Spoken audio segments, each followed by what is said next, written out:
How many solar panels would it take to power the entire world? The entire surface of Africa, maybe. Actually, it's surprisingly less. Just 496,905 square kilometers. That's really nothing compared to the total world area, less than the surface of Spain, 504,030 square kilometers, covered with solar panels, distributed across deserts and areas with almost 24/7 sun, all year around.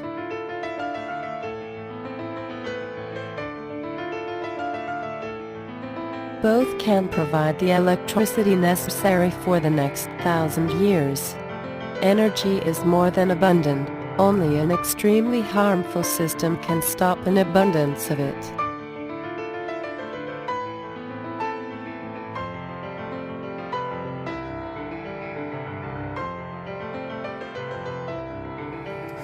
But what's really exciting is this mashup, this technological mashup that's starting between energy technology, information technology, building technology, and vehicle technology. That's starting to come together in some very, very powerful ways that's creating opportunities really in almost every industry.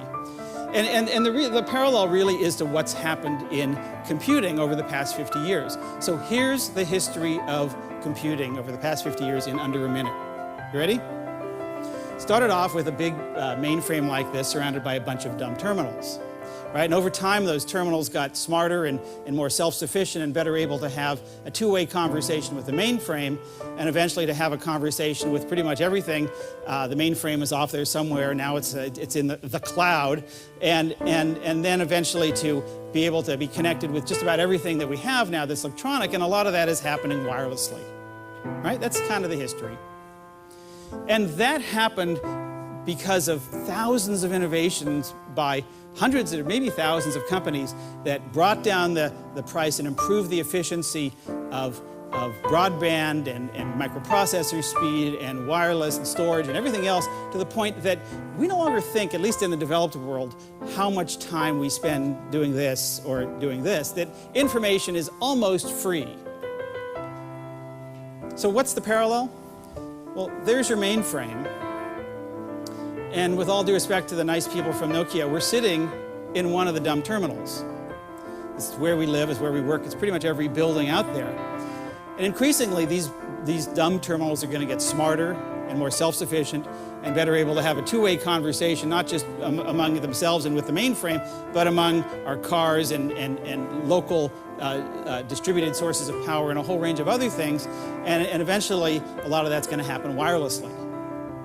And so the conversations that's taking place in Silicon Valley and in the Silicon Valleys of the world is, what are the thousands of innovations and the companies that are both existing now and haven't yet been born that are going to bring down the price and improve the efficiency of energy to the point that it becomes so cheap and ubiquitous and efficient that it's almost free.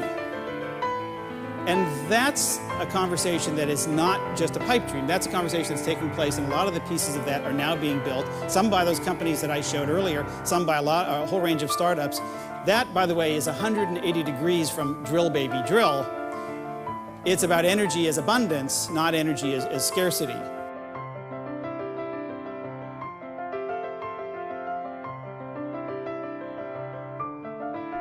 Artificial intelligence, biotechnology, nanotechnology, renewable energy, intelligent transportation, 3D printers, synthetic biology, supercomputing, mariculture, permaculture, internet. Report this to the fact that a human being needs food to survive, and conditions to progress. Technology is more than capable. Automation can be achieved. Abundance, the same.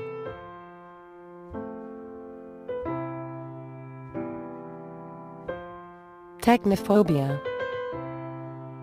Many people are scared when it comes to technology, because they think that with more technology is advanced, with more we will be at risk because of it, because of the capacity of robots to take decisions.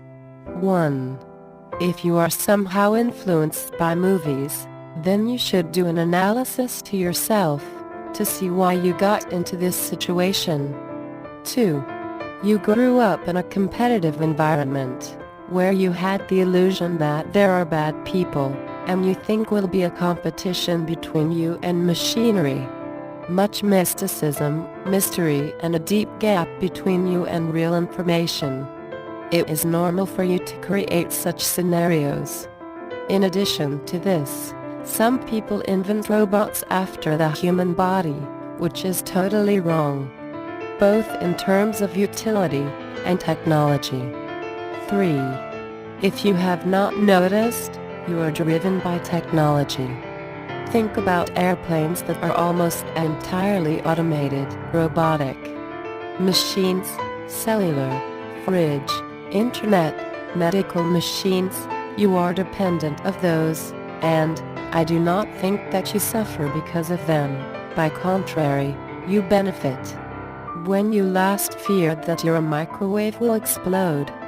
How many attacks with gas cylinder have you seen? How many times have you relied on GPS or internet? Have you ever doubted the medical tests? A computer ever tried to kill you by using high-frequency sounds through speakers? You have a lot of knives in the house, they do not seem dangerous to you? How many times have you wanted to kill with them? Have you feared when you traveled with airplane because of software errors? You trust in electronic clock. What if your fridge will contaminate food overnight? Technology is part of your life, the rest are just illusory stories. Why can you not contemplate positive scenarios? Think about that. I was just reading an article that was released by the Pentagon, and they're working on semi-autonomous killing machines that can not only kill at their discretion, they can actually consume organic matter and turn it into energy. So, to put it very caustically, they can kill somebody and then the machine can consume the person and it can power the machine. If you can't think of anything more horrifying than that. It sounds a little bit like the system we live in now. Yeah. Good point. Good point. Any lives are consumed. Yeah. All these movies on the future that are so horrifying are really just an extrapolation of this system into the future. Look at it this way. Think about a couple of cavemen arguing about fire, right? And one guy says, fire, we can, it could burn down our whole village. And the other guy says, nah, this fire stuff is impossible. And the third guy says, yeah, but it makes good food, you can cook stuff and it tastes, I really like this fire stuff. And you can scare off the bears. It really helps. And so the question is, how do you deal with this new technology called fire? Well, it turns out fire is dangerous. You can burn down villages. And we've got fire departments for the very explicit purpose of making sure our village does not get burned down. And we have fire extinguishers. And there are a whole bunch of rules and regulations about how you deal with fire.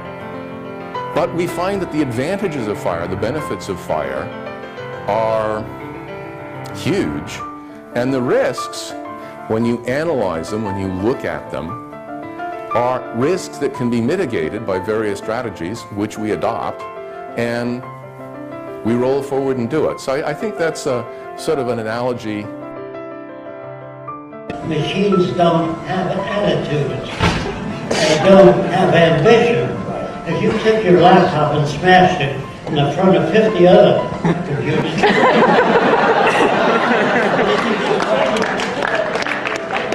they don't care. Machines have no ambition. They don't want to control people. This is a human projection into machines that comes from Hollywood. And they try to turn people against machines. Don't forget, guided missiles are guided by people. And when people drop bombs over cities, it isn't machines dropping bombs over cities. People contaminate the ocean, the atmosphere for profit. It's people that have loused up the world, not machines.